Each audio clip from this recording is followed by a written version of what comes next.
Que el Señor esté con todos ustedes. Lectura del Santo Evangelio según San Marcos. Gloria a ti, Señor Jesús. La lectura está tomada del capítulo 6, versículos del 7 al 13. En aquel tiempo, Jesús llamó a los 12 y comenzó a enviarlos de dos en dos, dándoles poder sobre los espíritus malos. Les ordenó que no llevaran nada para el camino, fuera de un bastón, ni pan, ni morral, ni dinero, que llevaran calzado corriente y un solo manto. Y les decía: quédense en la primera casa en que les den alojamiento, hasta que se vayan de ese sitio. Y si en algún lugar no los reciben ni los escuchan, no se alejen de allí sin haber sacudido el polvo de sus pies. Con esto darán testimonio contra ellos. Fueron, pues, a predicar, invitando a la conversión. Expulsaban a muchos espíritus malos y sanaban a numerosos enfermos, ungiéndolos con el aceite. Hermanos, esta es palabra del Señor. Gloria a ti, Señor Jesús. Pueden tomar asiento.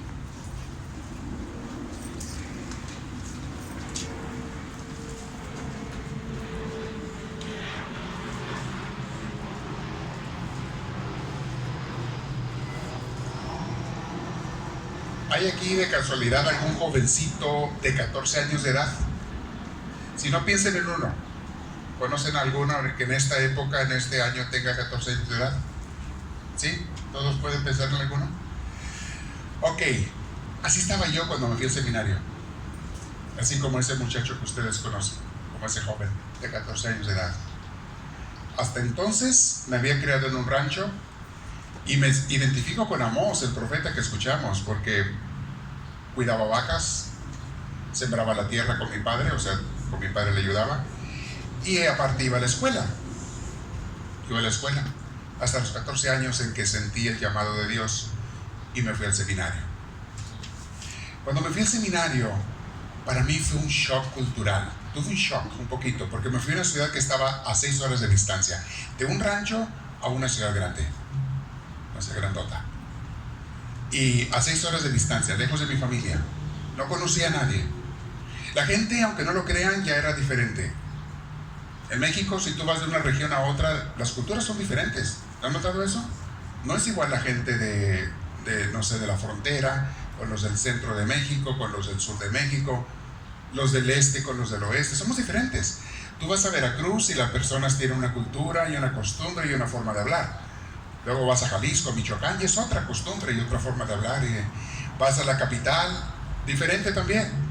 Vas a Chiapas, vas a Sonora, vas a Zacatecas. Cada área tiene su forma, su estilo, y es normal.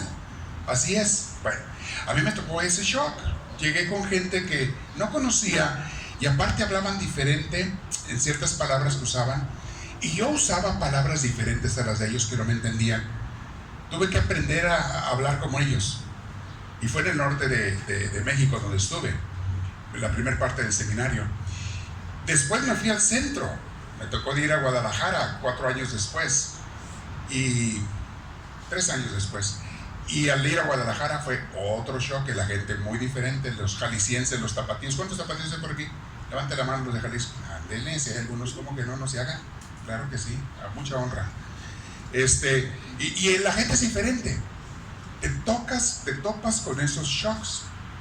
Pero una de las cosas que más me impactó fue convivir con familias, porque los fines de semana nos mandaban, entre semana estudiábamos, y el fin de semana nos mandaban a trabajar a parroquias, ayudar, catecismo, clases, formación de Biblia, las liturgias en la misa, éramos los servidores del altar, nos tocaba dar clases a niños, formar catequistas, nos iban entrenando, nos iban enseñando a hacer todo eso.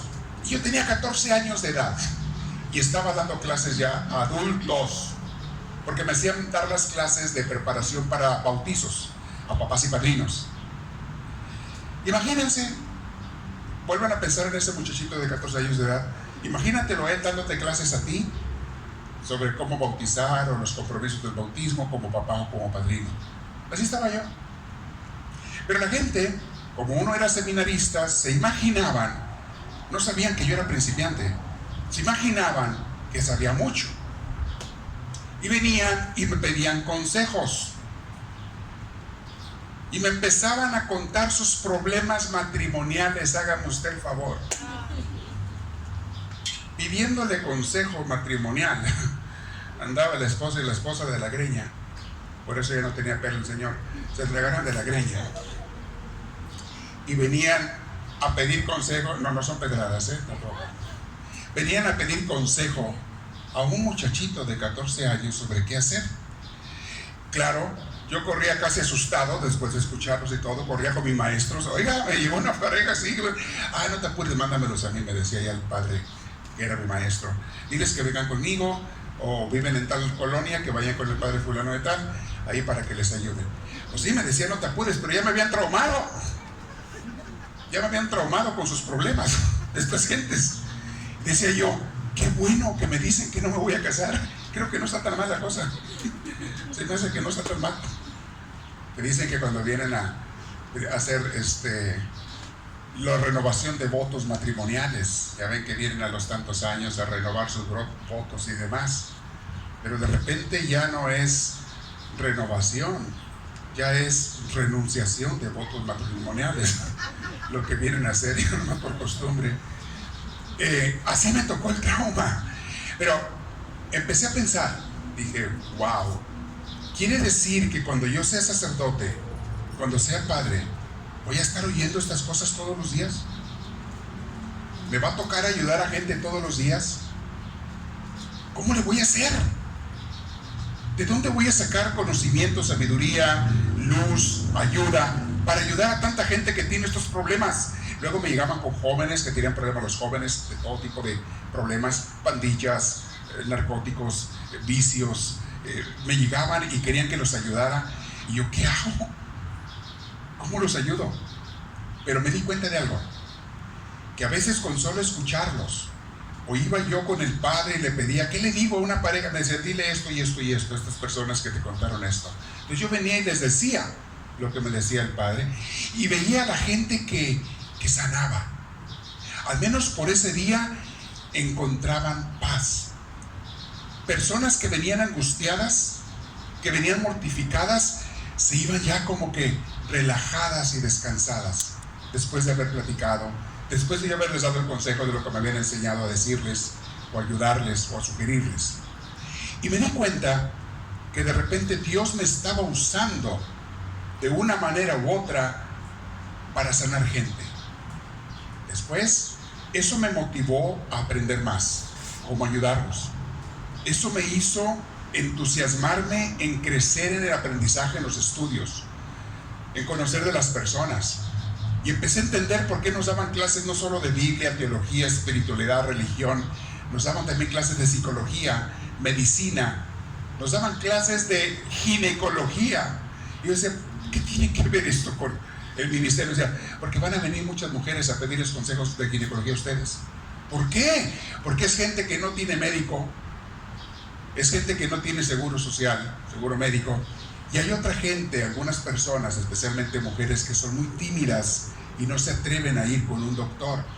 Pero con el padre sienten que hay confianza, que hay confidencia, que no va a pasar de allí, y le piden un consejo.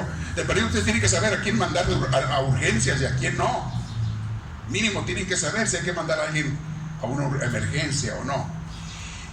Nos daban clases de todo esto de formación, medicina, nos enseñaban un poquito de pediatría, nos traían a médicos de la Universidad de Medicina, eran los maestros, nos los traían al seminario a que nos dieran clases de todas estas materias. Yo lo que descubrí en este tiempo es que Dios me estaba usando y me quería usar para sanar gentes. Años después, cuando fui ordenado sacerdote aquí en Orange, en el 89, hace un ratito, me mandan a mi primer parroquia, Corazón Inmaculado de María, aquí en Santana. Voy a mi primera parroquia. Había muchísimos mexicanos y me tocaba trabajar. También había muchos americanos, o sea, de habla inglés. Había de los dos, pero los mexicanos empezaban a crecer en esa región. Empezaban a ser, me acuerdo en ese entonces, eran como el 30% de la población de Santana. Ahorita son el 99.9. Ahorita son 99. Pero en ese entonces era como el 30%, había muchos. Y venían conmigo y traían problemas. Y gracias a que tenía años preparándome, 12 años de preparación, de experiencia, trabajando con parejas y con familias y con niños y con jóvenes, gracias a eso pude comenzar a ayudar a mucha gente. No se diga sobre todo en la parte espiritual, la parte de relación con Dios, la parte de la sanación que Dios te da. Todo eso empezamos a hacerlo y me di cuenta cómo Dios te usa. Pero luego me di cuenta de otra cosa, de que no podía hacer todo yo solo. Necesitaba ayuda. Y comencé a formar líderes. Y como tenía mucha gente, porque en las parroquias va mucha gente, se juntan miles de gentes, podía invitarlos y salían a veces docenas y docenas de servidores, de ayudantes, de gente que preparaba para ayudar a otra gente. Los entrenaba en las cosas más básicas, sencillas, para ayudar a otra gente. Y allí me di cuenta, en la práctica, en todos esos años, de lo que dicen las lecturas de hoy. Dios llamó al profeta Amós para que fuera a sanar gente. Y Amós le dijo: Señor, pero yo soy un campesino, ¿yo qué voy a saber? Amós, tú vas a ir de parte mía.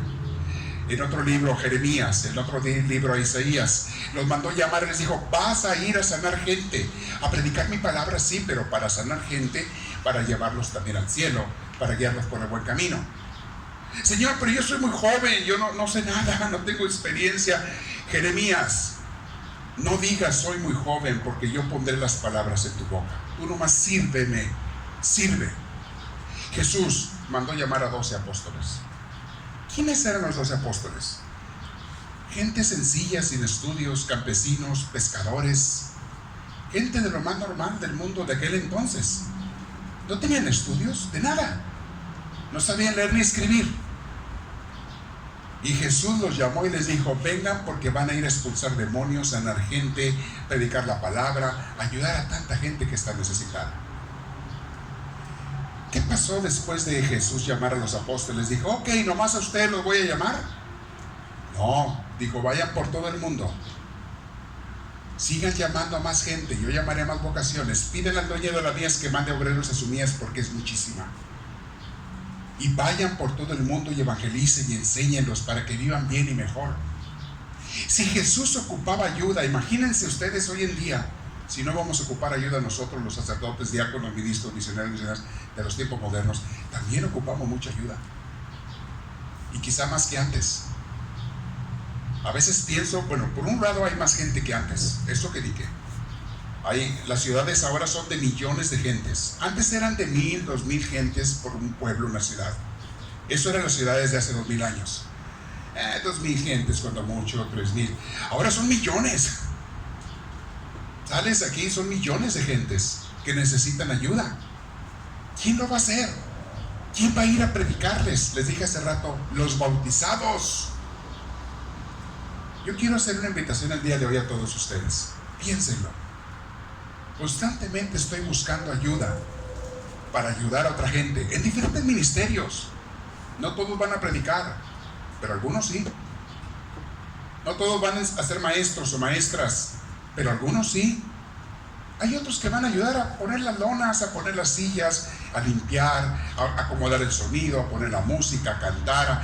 Hay muchos ministerios donde podemos ir a bendecir y sanar gente. Porque déjenme les digo, mis hermanos, la realidad que yo me encontré cuando me fui al seminario de la gente que estaba necesitada no ha cambiado, sigue igual. Sigue habiendo mucha gente sufriendo. El día de anteayer, en mi oración estaba pensando: Señor, ¿por qué el sufrimiento? Ya lo he meditado miles de veces en mi vida, pero seguido lo vuelvo a meditar. ¿Por qué? Porque me llega la noticia o la información de que una persona está sufriendo, tiene un problema, lo que sea. ¿Por qué, Señor, el sufrimiento? Le decía hace 2 días en mi oración, de esta persona y de tantas más. Y me dio una luz que ya la había escuchado antes, pero se me había olvidado, no la traía a mi conciencia. Me dijo: para que vayan otras gentes a expresar su amor y apoyar a este que está sufriendo. Está una persona sufriendo para que ustedes, los que no le están yendo tan mal, Vayan y ayuden a esta persona. ¿Cómo? Con tu consejo, con tu compañía, con tu amor, con tu servicio. A veces no puedes resolver el problema, pero puedes apoyar a la persona, estar con él o con ella, y eso es ya suficiente para lo que alguien necesita. ¿Qué apoyado te sientes cuando estás pasando por una pena o una enfermedad y viene la gente que te quiere y te dicen: te sirvo un vaso de agua, ¿qué te hace falta? Oye, aquí estoy contigo, no te puedo quitar la enfermedad, pero aquí estoy, por lo menos a darte mi amistad, mi cariño, mi presencia, rezar por ti, orar por ti. Aquí lo hacemos todos los días, orar unos por otros. Para eso hizo Dios a la iglesia. Por eso es indispensable que seamos activos en una iglesia, porque es allí donde yo voy a ayudar a otra gente. Es mentira que los voy a ayudar en la calle. Oh, yo no ocupo ir a la iglesia porque Dios está en todos lados. ¿Quién te está preguntando dónde está Dios? La pregunta es: ¿dónde vas a servir a Dios y lo que te mandó a hacer? Tus ministerios, tus talentos, ¿dónde lo vas a poner a trabajar? En la iglesia. En la calle no lo vas a hacer. Mentiras. O en mi trabajo, mentiras. Te tachan de loco si empiezas ahí a querer predicar, hablar de Dios, dar sanación. La mayoría de los trabajos te van a tachar de loco, te botan por allá. Te dicen: no revuelvas religión con trabajo. ¿Quieres hacer en la escuela? No revuelvas religión con la escuela, con educación. Son separadas, no revuelvas. Aquí Dios no existe. A Dios lo borramos, lo corremos de las puertas de la escuela. Que se largue de aquí, Dios, no queremos nada con él. Eso te dicen, con otras palabras, pero eso te dicen. Por eso está como está.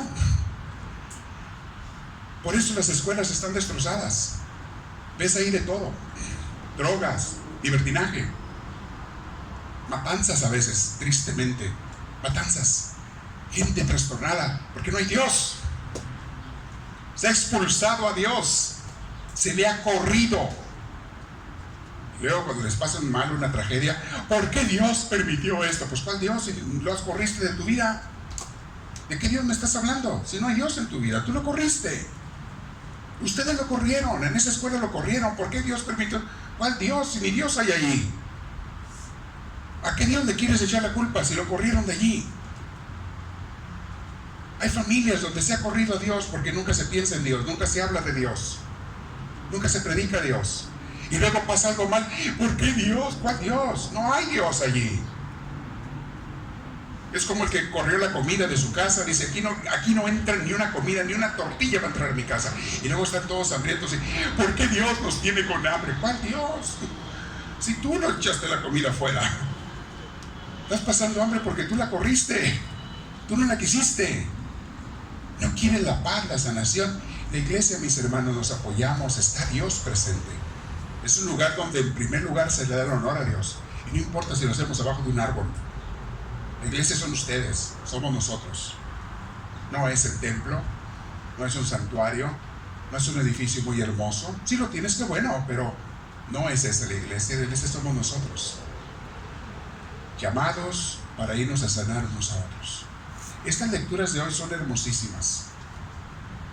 Dios nos llama para que vayamos a sanar. La pregunta que les dejo a ustedes para meditar el día de hoy es esta: ¿y tú vas a escuchar el llamado? ¿Vas a ir a predicar? ¿O te vas a sentar a que nomás te den, pero tú no das? Y a veces ni siquiera eso, porque prefieres quedarte viendo el fútbol en la casa, sobre todo ahorita que están los campeonatos, las copas. Está re bueno, no crean el juego ahorita. Déjenme cancelo la misa para irme a ver el juego ahorita. ¿A qué hora es ese juego? Un ratito más. ¿A qué hora es el juego? ¿Más tarde? No les extraña que algunos no vinieron por eso, por quedarse a ver los juegos. Por eso México ayer empató, por eso le iba a ganar. ¿Ya ven? Porque no rezan suficiente. Bueno, eso es broma aparte. Mis hermanos, ¿qué le vas a responder a Dios? Tú sabrás. Por lo pronto, el día de hoy, tenemos una personita que dice: yo le voy a decir que sí a Dios y lo quiero seguir, y es Ali. Ali hoy, en este día, le está diciendo a Diosito: yo te quiero seguir. Yo quiero recibir el bautismo. Yo quiero empezar una vida con mi Jesús. Sus papás lo han estado trayendo o conectando vía por Zoom en estos días, en este año que hemos tenido que dar las clases por Zoom. Pero las clases no se han cancelado. Seguimos dando clases a niños, a jóvenes, adolescentes. Ahorita ya no estamos juntando los adolescentes, los jóvenes y los adultos. Ya no estamos juntando. Los viernes aquí a las 7. Los niños siguen, pero ya están en persona algunos niños, o todavía no. Todavía no, ¿verdad, Yasmin? Seguimos por vía Zoom, vía internet. Todos los que tienen niños pequeños listos para prepararse como Andy o más chicos que Andy, hablen con la maestra. Salta Yasmin, levanta tu mano, Yasmin, por favor. Si alguien quiere información, pregúntale a Yasmin, es una de las maestras. Las otras vinieron a la misa de 8. Hablen con ellos, pero vamos a caminar con Dios como Ali nos va a enseñar hoy. Pues de Ali vamos a tomar el ejemplo el día de hoy. Ali, ¿quieres pasar otra vez aquí al frente con tus padrinos? Vente.